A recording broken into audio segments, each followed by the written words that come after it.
Hello hi மக்களே, வாங்க இன்றைக்கி நம்ம வந்து பக்கோடா சுட போகிறோம். கோதுமை மாவு பக்கோடா வாங்க பார்க்கலாம். அதுக்கு தேவையான பொருட்களை பார்க்கலாமா? வாங்க இப்போ வீடியோக்குள்ளே போகலாம். இப்போ நம்ம இதுக்கு தேவையான பொருட்களை என்னென்னு சொன்னால்,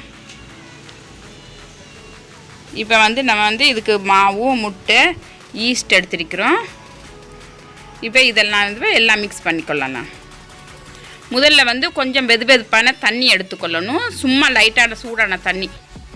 நமக்கு இந்த மாவை கலக்கிறதுக்கு தேவையான அளவு தண்ணி சும்மா லைட்டாக சூடு பண்ணிக்கொள்ளுவோம்.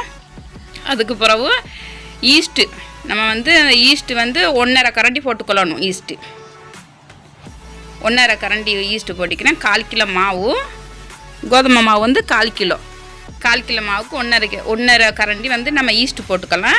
இதை வந்து கொஞ்சம் கலந்து கொள்ளணும். முதல்ல இது வந்து சீனி கொஞ்சோண்டு ஒரு சின்ன ஒரு கரண்டி ஒரு சீனியும் போட்டாச்சு. அடுத்து நம்ம வந்து பால், இது வந்து எருமைப்பால். நம்ம வந்து தேங்காய் பாலும் போட்டுக்கலாம், இல்லைன்னு சொன்னால் நம்ம வந்து பாக்கெட் பாலும் போட்டுக்கலாம். இது வந்து எருமைப்பால். இது இந்த பாலும் ஊற்றிக்கொள்ளுவோம்.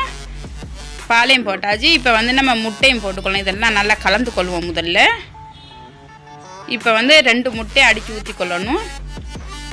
இதையும் நல்லா உடைச்சி ஊற்றி நல்லா கலக்கணும். இதை நல்லா படணும். நல்லா இதையும் நல்லா கலந்து கொள்ளுவோம். இப்போ வந்து நம்ம வந்து இதுக்கு தேவையான உப்பை கொஞ்சம் பார்த்து போட்டுக்கொள்ளணும். தேவைன்னு சொன்னால் நம்ம மாவெல்லாம் கலந்ததுக்கப்புறமா போட்டுக்கலாம். கொஞ்சம் உப்பையும் போட்டாச்சு. இப்போ வந்து எண்ணெயை ஊற்றிக்கொள்ளுவோம். கொஞ்சம் தேவையான கொஞ்சோண்டு எண்ணெய், நம்ம வந்து சமைக்கிறது எண்ணெயை ஊற்றி நல்லபடியாக கலந்து கொள்ளுவோம். இது பேக்கிங் சோடாவையும் போட்டுக்கொள்ளணும். அதையும் போட்டு நல்லா கலந்து கொள்ளுவோம். இப்போ வந்து இது தேவையான மாவு, இது வந்து கோதுமை மாவு தான். கோதுமை மாவு இதையும் போட்டு நல்லா கலந்து கொள்ளணும். பார்த்து எல்லா மாவையும் ஒரேடியாக கொட்டிக்கொள்ளாமல் கொஞ்சம் கொஞ்சமாக போட்டு கலந்து கொள்ளுவோம். ஏன் தேவைன்னு சொன்னால் நம்ம திருப்பி பால் கொஞ்சம் ஊற்றி கலந்துக்கலாம். ரொம்ப கெட்டியாக இருந்தால் நம்ம வந்து கொஞ்சம் லூஸாக கொஞ்சம் இது பாலை ஊற்றி கொஞ்சம் கலந்து கொள்ளுவோம். இதெல்லாம் நல்லா மிக்ஸ் பண்ணிக்கொள்ளணும்.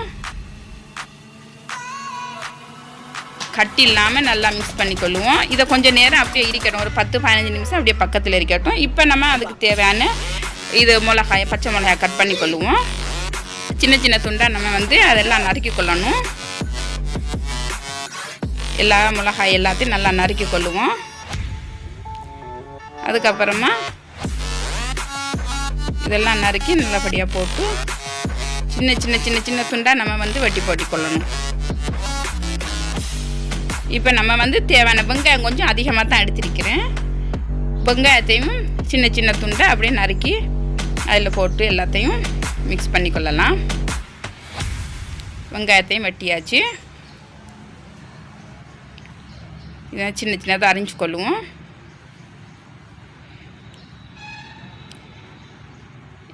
இப்போ அடுத்து நம்ம வந்து மல்லித்தலை கொஞ்சமாக மல்லி இலையும் எடுத்திருக்கிறேன். இதையும் நம்ம வந்து சின்ன சின்னதாக அப்படியே நறுக்கி போட்டுக்கொள்ளுவோம்.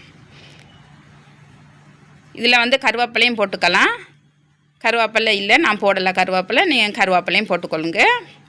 கருவேப்பிலையும் போட்டுக்கலாம். அதையும் இந்த மாதிரி சின்ன சின்னதாக அரிஞ்சு போட்டுக்கொள்ளணும்.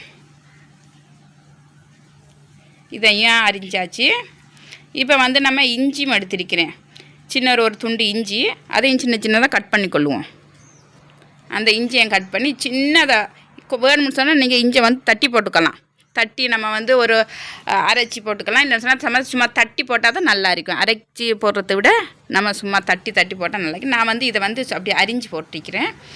ரொம்ப சின்னதாக மங்கு துண்டாக அரிஞ்சு கொள்ளணும். அரிஞ்சு அதையும் வச்சாச்சு. இப்போ நம்ம இதெல்லாம் கலந்து கொள்வோம். மாவில் இதெல்லாம் அரிஞ்சு வச்சுக்கிறேன். இப்போ இதுக்கு நம்ம வந்து கலந்து கொள்ளணும். இதுக்கு தேவையானது இஞ்சி, பச்சை மிளகா எல்லாம் போட்டு கலந்து கொள்ளுவோம். மல்லித்தலை, வெங்காயம், உப்பு நம்ம முதல்ல கலந்திருக்கிறோம். இந்த மாவை கலந்ததுக்கப்புறம் கொஞ்சமாக அப்படியே டேஸ்ட்டு பாருங்கள், உப்பு கரெக்டாக இருக்குதா இல்லையான்னு சொல்லி.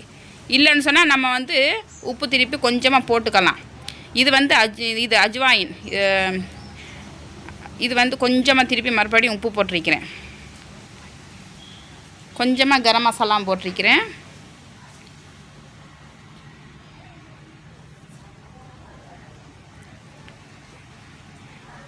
ஓமம் போட்டிருக்கிறேன். ஓமம் போட்டாச்சு. அஜ்வாயின்னு சொன்னால் அது அந்த ஓமமும் போட்டிருக்கிறேன். உப்பும் கொஞ்சம் பார்த்து நீங்கள் திருப்பி போட்டுக்கொள்ளுங்க. இப்போ தேவைன்னு சொன்னால் திருப்பி நம்ம வந்து போட்டு கலந்துக்கலாம். கொஞ்சம் அப்படியே நீங்கள் டேஸ்ட்டு பாருங்கள், உப்பு சரி போய்த்தா இல்லையான்னு சொல்லி. இப்போ எல்லாம் நல்லபடியாக கலந்து கொள்ளணும். அப்படியோ அடித்து கலந்து கொள்ளுங்க. அப்படியே நல்லா கையால் அப்படியோ ரவுண்டு அடித்து அப்படி கலந்து கொள்ளணும். மாவு எவ்வளோத்துக்கு கலக்கிறோமோ அவ்வளோத்துக்கு நல்லா மெதுவாக வரும். பக்கோடாவும் நல்லா பொங்கி வரும். அவ்வளோதாங்க. இப்போ வந்து எண்ணெய் சூடாக்கிறது வச்சுக்கொள்ளலாம். சட்டியை வச்சாச்சு. எண்ணெயை ஊற்றிக்கொள்ளுவோம். எண்ணெய் கொஞ்சம் நேரம் காயட்டும். சரி, எண்ணெயும் காஞ்சிடுச்சு. இப்போ நம்ம வந்து சின்ன உருண்டையாக போட்டு அப்படியே பொரித்து எடுத்துக்கொள்ள வேண்டியதான். அவ்வளோதாங்க. இந்த பாருங்க, அப்படியே ரவுண்டாக சின்னதாக உருண்டை நம்ம வந்து சின்னதாக போட்டால் அது நல்லா பொங்கி பெருசாக வரும். ரொம்ப பெருசாக போட்டிங்கன்னா இன்னும் அது இப்போ பூரி மாதிரி பொங்கி பெருசாகிடும்.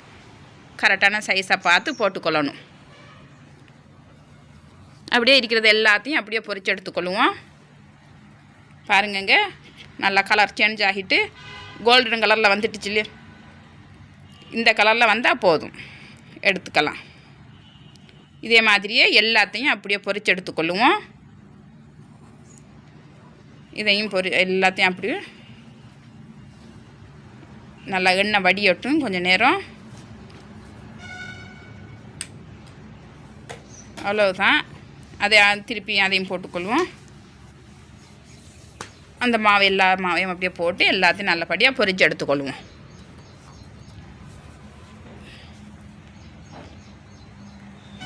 அப்படியே பொரிச்சுக்கொள்ளுவோம். எல்லாத்தையும்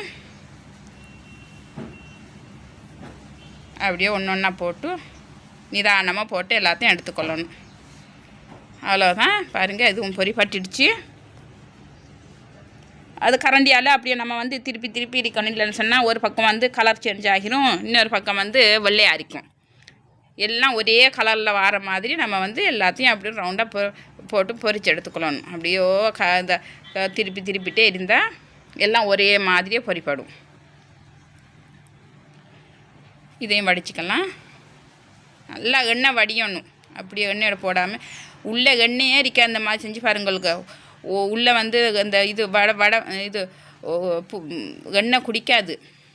நல்லா இருக்கும் இது சாப்பிட்றதுக்கும். அவ்வளோதான், எல்லாம் பொரி போட்டுடுச்சு. அடுத்த வீடியோவில் சந்திக்கலாங்க. சப்ஸ்கிரைப்ஸ் கண்டிப்பாக செஞ்சு கொள்ளுங்கள். லைக்